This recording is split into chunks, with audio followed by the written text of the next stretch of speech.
Le premier hélicoptère envoyé d'Alger survolait un Orléansville qui n'était plus l'Orléansville de la veille. Il y avait des trous noirs dans cet ensemble rouge et blanc qui était une ville de 40 000 habitants. Des toits s'étaient effondrés, les immeubles avaient disparu et les rues étaient vides. On eût dit que par un gigantesque coup de pompe, Orléansville s'était vidé de son peuple, vidé de ses travaux journaliers, vidé de sa vie quotidienne. Dans les rues jonchées de moellons, les yeux se portaient sur des groupes hébétés, sur des ruines croulantes, sur des maisons qui n'étaient plus que des murs, sur des murs qui n'étaient plus que des pierres. Ici, c'était le lycée de jeunes filles. Un lycée que toutes les villes de France pouvaient envier à Orléansville. Il avait été comme découpé au rasoir. Le centre avait disparu. Ici, c'était l'église. Les cloches ne pourraient même pas sonner le glas des morts d'Orléansville. Ici, c'était l'hôtel Baudouin, dont par toute l'Algérie on vantait la tenue. La veille au soir, les voyageurs s'étaient couchés paisiblement en rêvant au lendemain. Quelques-uns seulement avaient pu fuir par les fenêtres. Et le reste était comme l'hôtel Baudouin, comme l'église, comme le lycée de jeunes filles. Orléansville était encore englouti dans le cauchemar de la nuit. Toute la ville avait en 12 secondes basculé dans l'horreur.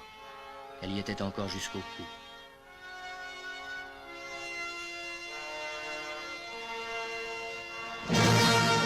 En France, les journaux traduisaient le drame de la nuit. Dans le monde entier, les capitales s'alertaient. Il semblait d'ailleurs que l'ampleur de la catastrophe grandit à chaque heure. Ce n'était pas qu'Orléansville, mais toute une province qu'atteignait le désastre. On savait qu'à 6 kilomètres, Ponthébat, un grand village agricole, était blessé à mort. Et d'autres, plus loin.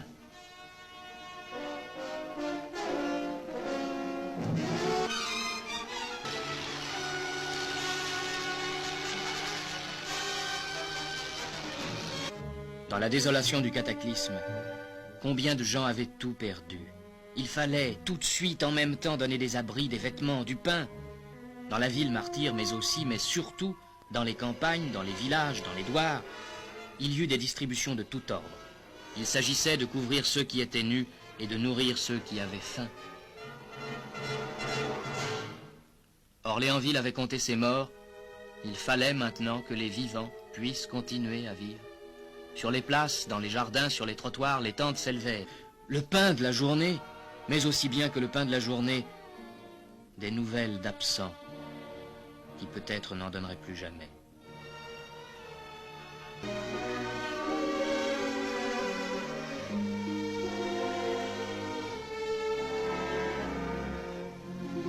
Tous n'étaient cependant pas partis. Malgré tout, Orléansville ne voulait pas mourir sans plus unis. On pouvait maintenant reconsidérer Orléansville. Il en restait une ville de Ponthébat.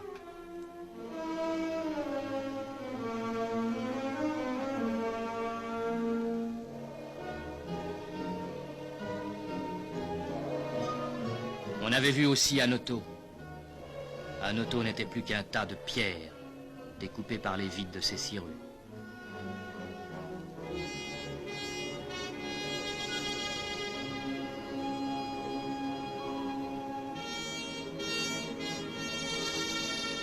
On avait vu Flatter. Flatter n'avait plus que des murs. Et au milieu des gravats, une famille échappée à la mort cherchait quelques ustensiles de cuisine. Dans les gourbies effondrées, on récupérait les provisions de grains précieusement conservées pour les semences de l'automne. Si le grain manquait, comment sèmerait-on ?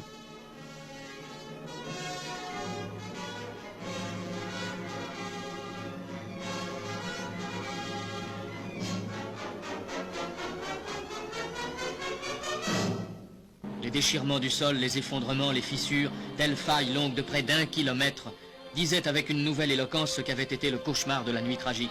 Ici, l'œil pouvait voir que vraiment la terre avait tremblé.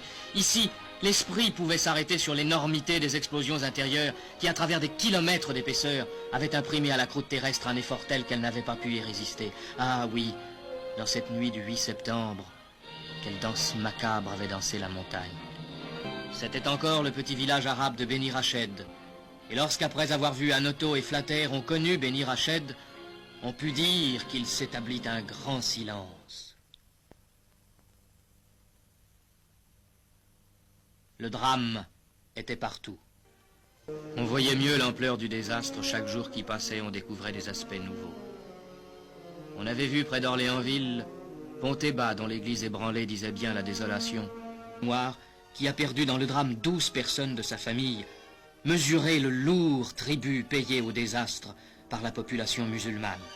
À ces milliers de familles démunies, on s'était ingénié à porter secours par des distributions immédiates. Maintenant, on y ajoutait des biens d'usage qui leur permettraient de reprendre le cours de leurs travaux et de leur vie journalière.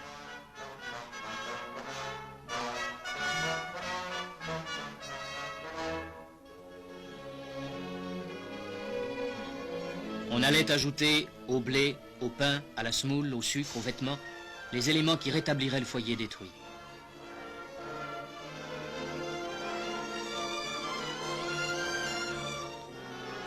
Déjà, au hasard des chemins, on pouvait voir des groupes relever les murs de la maison détruite. Scène d'une simplicité patriarcale, où s'évoque le plus authentiquement le sens de la famille. Ils sont tous là, ils s'aident tous, ils construisent ensemble l'abri qui les réunira. Il y a là comme une lumière de vérité. Sur ces murs de pierre et de terre, on posera demain la charpente, on alignera ces solives brutes qui ont encore le goût et la forme de l'arbre, et cette espèce de squelette de bois prendra soudain, la dernière poutre fixée, un sens plein, le sens que donnaient naguère les maçons de chez nous au bouquet que le plus jeune allait accrocher au toit à la maison terminée. Et toutes ces perches qu'on aligne en ce moment sur tous ces murs hier démolis, c'est le signe rassurant et noble des maisons qui renaissent, de la vie qui se réveille.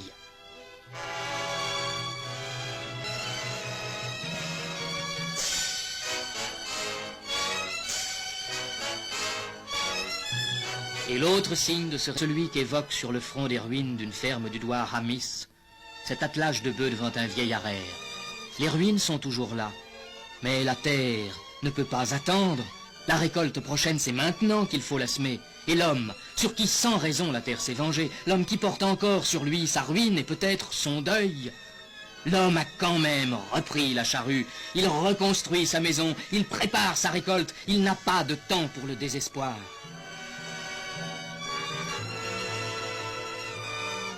Sur la terre blessée, la marque du malheur restera inscrite, mais les hommes sont plus forts que le malheur.